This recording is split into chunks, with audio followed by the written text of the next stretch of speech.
Welcome back to the Vols for Life podcast, guys.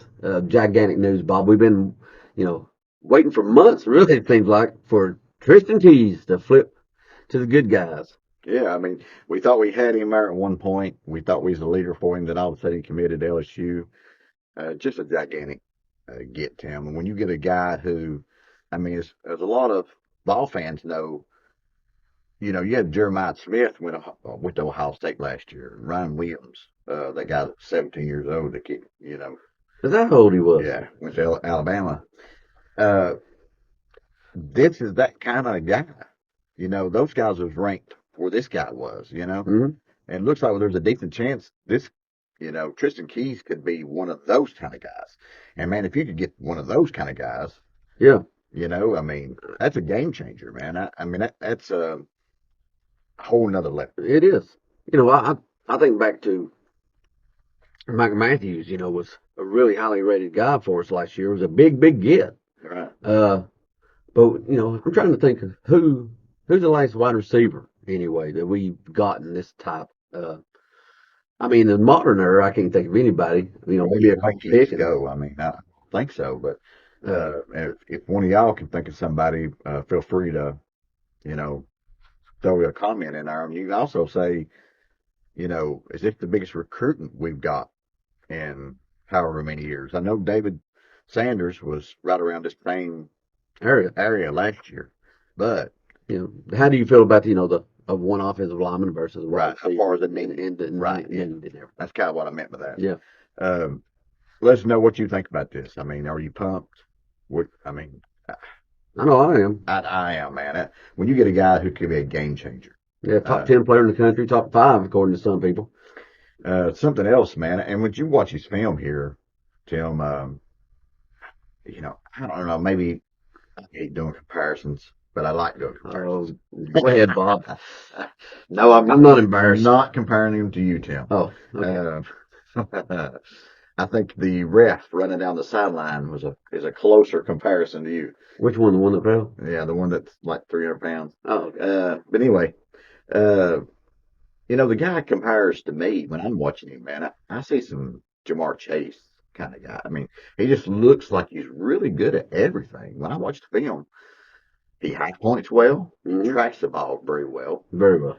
Uh, he uses his body a lot of times. I noticed to Shield the defender. shield the defender off of him and actually get some PIs called. I mean, uh, very good after the catch. I mean, I watched several times when he take a little screen pass and just real shifting in between the defenders. They split them very well.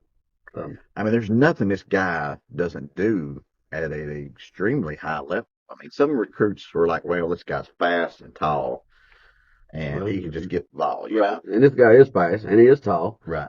and he does high point the ball well. He made a couple of snags, one-handed snags that Yeah. just, wow you a little bit. I mean, I'd say where he's the full package and the number one wide receiver in the country is coming out this year.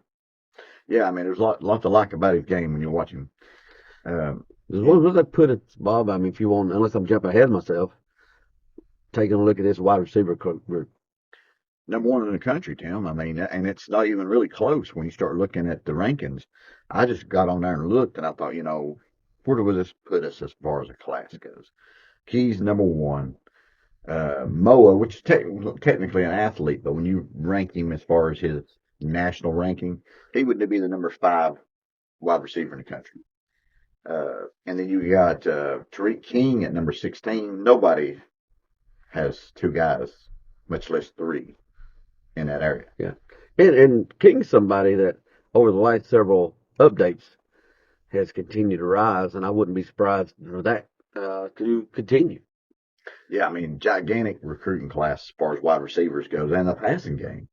You got Faison Brandon added to that. I mean, that's Yeah, potentially the top quarterback thrown to the top group. And of course, don't forget Legend Bay. right. Yeah, heck of a player. And then you got, I don't want to, I mix classes a little bit, but you throw those wide receivers with Faison Brandon and the tight end class we just signed. That'll be a year ahead of these guys with Deshaun Brain Mm-hmm. and Van Dorsler. That's a gigantic passing game, man.